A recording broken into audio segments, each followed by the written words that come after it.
संजय राऊतांच्या घरी बॉम्ब शोधक पथक दाखल झालंय। घराबाहेर बॉम्ब से उडा दूंगा अशी स्टिकरची गाडी होती। राऊतांच्या घराबाहेर संशयित गाडी दिसलेली आहे। बघा, ठाकरे सेनेचे खासदार संजय राऊत यांच्या भांडूपच्या घराबाहेर बॉम्ब शोधक पथक देखील दाखल झालेले आहे। एक मोठी बातमी मुंबईतून, घराबाहेर बॉम्ब से उडा दूंगा असे एक स्टिकर लावलेली गाडी होती आणि त्यानंतर आता सुरक्षा यंत्रणा सतर्क झालेली आहे। ठाकरे सेनेचे खासदार संजय राऊत यांच्या निवासस्थानाबाहेरचा सगळा प्रकार आहे। राऊतांच्या घराबाहेर एक संशयित वाहन दिसलेलं आहे, त्यामुळे आता बॉम्ब शोधक पथक देखील राऊत यांच्या निवासस्थानी दाखल झालेले आहे। बॉम्ब से उडा दूंगा अशी धमकी संजय राऊत यांना देण्यात आलेली आहे, त्यामुळे सुरक्षा यंत्रणा सतर्क झालेली आहे। आपण अधिक माहिती घेऊ आमचे प्रतिनिधी मयूर राणे यांच्याकडनं। मयूर, नक्की काय प्रकार आहे? पोलिसांनी काय संवाद साधलाय का? काय अधिक माहिती दिली आहे का?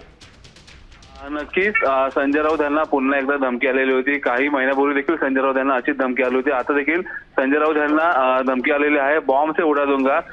संजय राऊत यांच्या घराच्या बाहेर एक गाडी होती, त्याच्यावर धुळीमध्ये असे लिहिण्यात आले की बॉम्ब से उडा दूंगा असे लिहिण्यात आले आहे। आता संजय राऊत यांच्या घरी बॉम्ब पथक दाखल झालेला आहे। मुंबई पोलीस देखील दाखल झाले आहे। आता सीसीटीव्ही घरचे आहे ते चेक करण्यात आले आहे। संजय राऊत यांच्या घराबाहेर पोलिसांचा बंदोबस्त देखील आता तैनात करण्यात आलेला आहे।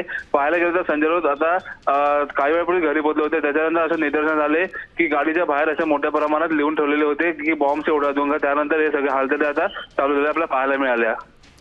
मयूर, ही गाडी जेव्हा होती तेव्हा संजय राऊत निवासस्थानात होते का? कारण ऐन निवडणुकीच्या तोंडावर हा प्रकार गंभीर आहे। नक्कीच ऐन निवडणुकीच्या तोंडावर हा प्रकार खूप गंभीर आहे। जेव्हा ती गाडी तिथे होती तेव्हा संजय राऊत निवासस्थानी दाखल झाले होते। त्याच्यानंतरच जेव्हा त्यांच्या संजय राऊतांच्या एका ज्या घरातल्या सदस्यांनी असे बघितले की संजय राऊत यांना धमकी दिलेली आहे, त्याच्यानंतर मुंबई पोलीस असेल किंवा बॉम्ब पथक दल असेल ते आता संजय राऊत यांच्या निवासस्थानी दाखल होऊन पुढील चौकशी आता करताना आपल्याला पाहायला मिळेल। मयूर, ती गाडी कोणाची होती? पोलिसांनी काय संशयित म्हणून कोणाला ताब्यात घेतलंय का?